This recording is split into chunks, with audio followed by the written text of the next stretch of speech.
G'day, Ernie Nickel here again, and I'm out in the great Australian bush, this time in WA.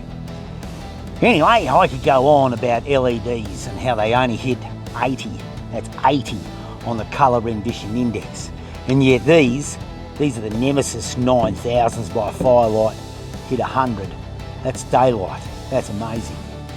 Then I could say about the blue spike in LEDs and how that distorts light and how you might be left with seeing a pink or a green view.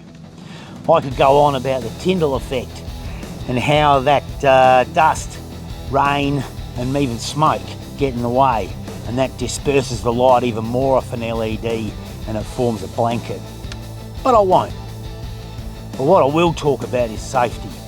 And all these things combine that you need FyrLyts to combat it, so you can see clearly.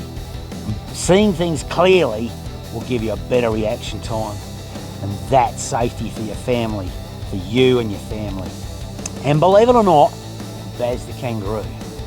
So anyway, these are the Nemesis 9000s, FyrLyt. Now that is another good day, or night, if you want to turn night into day.